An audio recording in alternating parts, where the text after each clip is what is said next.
one of the most important things that we see in any student activism is solidarity, right? And worker-student solidarity is something that we saw during Please Must Fall. And even when we led strikes, when I led student action against the increase in registration fees alongside other student leaders, the workers came to our aid, right?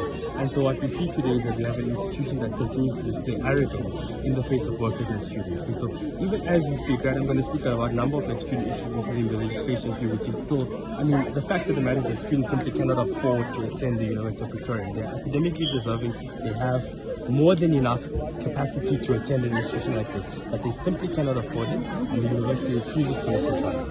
And that's something that we share the same issue that we see with the workers. And so in that sense, for me, it's a case of, I mean, there's no question about whether or not as students we need to be present there. Because when we went to Parliament in 2022 and I was in the SFC, we had the workers on our side. They were consistently in support of what we were doing, and they never at any point in time faltered. And I think in that sense, solidarity is the only way that we are able to achieve anything at a historically advantaged institution like the University of Pretoria that continues to disenfranchise particular groups of people coming from the working class, coming from communities of color, students who are in the students and workers in the LGBTQI+ community, and various other disenfranchised communities. So the reason that I was there, I mean, beyond any question, is to show solidarity. And I think in speaking to the actual incident, for me, what is almost insidious, if I can use that word, is that the fact of the matter is that we as students and workers can't bring firearms correctly, rightfully so. We don't bring firearms onto the University of Pretoria.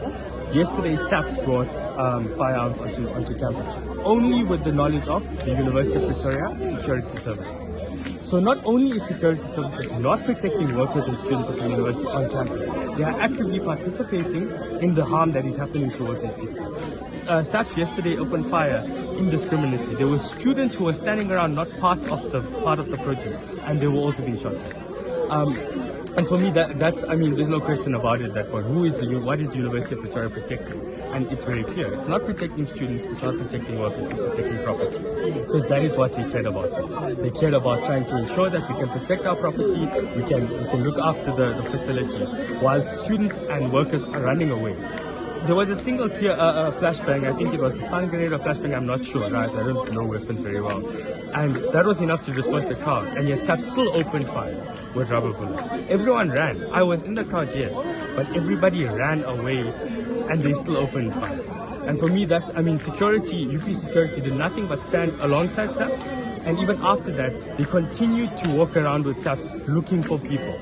And at that point, I'm questioning, like, what is the purpose of UP security? Because they're the same people in first year, during your orientation, we could tell you, we're here to protect you. Call us on the back of your student card, there's a number if you are under threat. Do I call UP security when they're the ones who are on campus with firearms? Or not with firearms, but with people who have firearms? You see, this is the contradictions. And so, for me, I mean, there's no question here, right? As students, we need to be outraged about what the university is doing to us and doing to our parents, who are the workers of this university. We still cannot register, we still can't afford accommodation, we still can't enter this university. At the same time, the same university is telling us they don't have money to pay a 7% increase, whereas every other institution across the country, it seems, is paying 6.9, 6.5, 5%, something more, right? And so the question is, I mean, in today's day and age, how can we still have outsourcing? There are people students who like me, students who have entered this university because their parents are workers at this university. They lose that because they're being outsourced. What happens to those students? They can't afford to enter the university.